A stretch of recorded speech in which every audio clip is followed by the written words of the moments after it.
السلام علیکم ورحمۃ اللہ وبرکاتہ۔ کیسے ہیں آپ سب سے پہلے تو ان لوگوں کے لیے دل سے بہت ساری دعائیں جو لوگ کہتے ہیں کہ ہمارے لیے دعا کرنا، اللہ پاک اپنی رضا سے ان کی دعاؤں پہ کن فرمائے اور وہ چیز ان کے نصیب میں کرے جس کے لیے وہ دن رات دعائیں کر رہے ہیں، آمین۔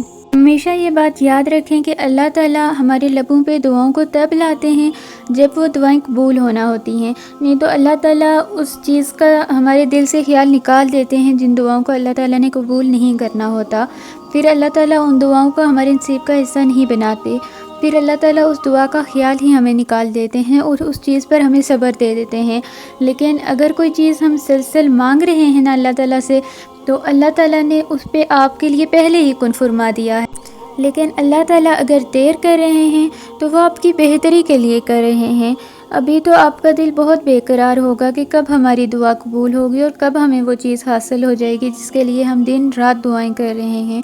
ابھی تو آپ بہت بے قرار ہوں گے، آپ کے دل میں طرح طرح کے خیال آ رہے ہوں گے کہ کیا پتہ یہ دعا قبول ہو نہ ہو، ہم دعا کرنا چھوڑ دیں، لیکن پھر بھی وہ آپ دعا نہیں چھوڑ رہے اور اللہ تعالیٰ اپنے معجزوں سے وہ چیز آپ کو عطا کرے، پھر آپ کو اللہ تعالیٰ کے معجزوں کا احساس ہو کہ واقعی میں معجزے ہوتے ہیں۔ اگر کوئی چیز ہے نا جو تم سے بہت دور کی جا چکی ہے اور تمہیں وہ چیز ناممکن لگ رہی ہے، لیکن تمہارا دل پھر بھی اس کے لیے دعائیں کیے جا رہا ہے اور دل نہیں مان رہا کہ تم اس کے لیے دعا نہ کرو، اس کا یہ مطلب نہیں ہے کہ اللہ تعالیٰ نے خود تمہیں اس بات کا اشارہ دیا کہ مجھ سے مانگو، میں وہ چیز تمہیں عطا کروں گا۔ پھر کیوں مایوس ہو کے بیٹھے ہوئے ہو تم؟ اٹھو، اللہ تعالیٰ سے مانگو۔ دعائیں جو کرتے ہیں وہ ممکنات ناممکنات میں نہیں الجھا کرتے، کیونکہ دعائیں ہوتی ہی اس لیے ہیں کہ انسان کو مضبوط بنا سکے۔ دعائیں اللہ سے ہمارا کنیکشن مضبوط کرتی ہیں، اور جن کا کنیکشن اللہ سے مضبوط ہو جاتا ہے وہ پھر کبھی بھی مایوس نہیں ہوتے۔ اور اللہ تعالیٰ تو خود فرماتے ہیں کہ مجھ سے مانگو میں عطا کروں گا۔ تو یہ کیا تمہارے لیے یہ سب سے بڑی مثال نہیں ہے؟ کیا تمہارے لیے یہ سب سے بڑی نشانی نہیں ہے کہ اللہ تعالیٰ خود فرما رہے ہیں کہ مجھ سے مانگو میں تمہیں عطا کروں گا؟ اور پھر اللہ تعالیٰ فرماتے ہیں کہ میرے بندے کے سامنے مجھے شرم آتی ہے جب میرا بندہ مجھ سے ہاتھ اٹھا کے کچھ مانگتا ہے اور میں اسے عطا نہیں کرتا ہوں۔ جو چیز ابھی تم سے دور کر دی گئی ہے نا، اس کا یہ اشارہ نہیں ہے کہ وہ تمہارے لیے ہے ہی نہیں یا تم سے وہ ہمیشہ کے لیے دور کر دی گئی ہے، نہیں۔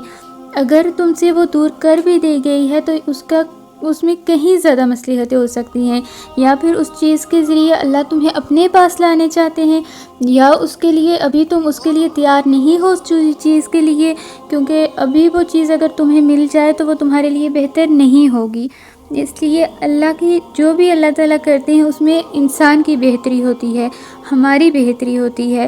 ہمیشہ یہ سوچ کے اپنی دعاؤں کو جاری رکھا کریں کہ جو بھی چیز ہو رہی ہے نا وہ ہمارے لیے ہو رہی ہے اور اس میں ہمارے لیے بہتری ہے، اور دعاؤں کا ترک کرنے کا سلسلہ کبھی بھی اپنے ذہن میں نہیں لانا، کیونکہ دعائیں انسان کو مضبوط بناتی ہیں، انسان دعاؤں سے کبھی بھی کمزور نہیں ہو سکتا۔ پھر ایک ٹائم پہ ہم لوگ دعائیں مانگ کے مایوس ہو کے بیٹھ جاتے ہیں، تو آپ نے بھی سنا ہوگا کہ مایوسی گناہ ہے۔ تو جس کا کنیکشن اللہ کے ساتھ مضبوط ہو جائے، کیونکہ دعاؤں سے تو اللہ کے ساتھ ہمارا کنیکشن مضبوط ہو جاتا ہے نا، تو جن کا کنیکشن اللہ کے ساتھ مضبوط ہو جائے پھر وہ لوگ تو مایوس ہوتے ہی نہیں ہیں۔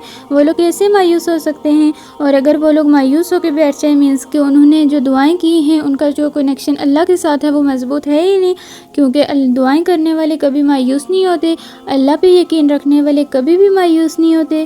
اس لیے اپنی دعاؤں پہ ہمیشہ پختہ یقین رکھیں اور پختہ یقین کے ساتھ مانگیں۔ اور باتوں کو اگر ہم چھوڑ بھی دیں تو ہم لوگ اس بات پہ غور کریں کہ جس دنیا میں ہم لوگ رہ رہے ہیں نا، اس دنیا میں ایک پتا تک نہیں ہل سکتا اللہ کی اجازت کے بغیر، ٹھیک ہو گیا؟ تو ہم لوگ کیسے اب خود سے دعا کر سکتے ہیں؟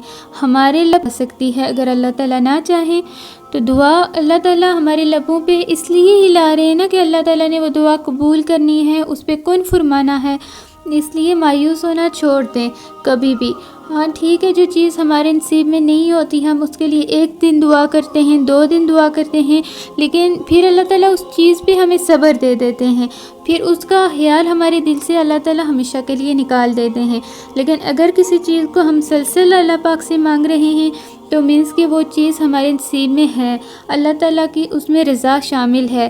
تھوڑی جو دیر ہو رہی ہے ہمارے بہتری کے لیے ہو رہی ہے، لیکن اللہ تعالیٰ کی اس میں رضا شامل ہے۔ ایک دعا ہے لا الہ الا انت سبحانک انی کنت من الظالمین۔ اے اللہ تیرے سوا کوئی معبود نہیں، تیری ذات پاک ہے، بے شک میں قصوروار ہوں۔ یہ دعا اٹھتے بیٹھتے پڑھا کریں، اپنی روٹین کا حصہ بنا لیں، اور انشاءاللہ اللہ پاک ہم سب کی دعاؤں پہ کن فرمائے، اور اللہ ہم سب کو دعا مانگنے کی توفیق عطا کرے، کیونکہ توفیق کے بغیر ہمارا ایک پتہ تک نہیں ہل سکتا۔ اس بات پہ تو ہمارا ایمان ہے نا، تو جب تک ہمیں دعائیں اللہ تعالیٰ ہمارے دل میں نہیں ڈالتے، ان کی ہمیں توفیق نہیں بخشتے، ہم لوگ اللہ سے اپنا کنیکشن مضبوط نہیں کر سکتے۔ اس لیے اللہ تعالیٰ ہم سب کو توفیق عطا فرمائے کہ ہم اللہ سے مانگ سکیں، اور ہمیں نماز پڑھنے کی توفیق عطا فرمائے، اور اللہ اپنے دین کے راستے پر چلنے کی توفیق عطا فرمائے۔ آمین۔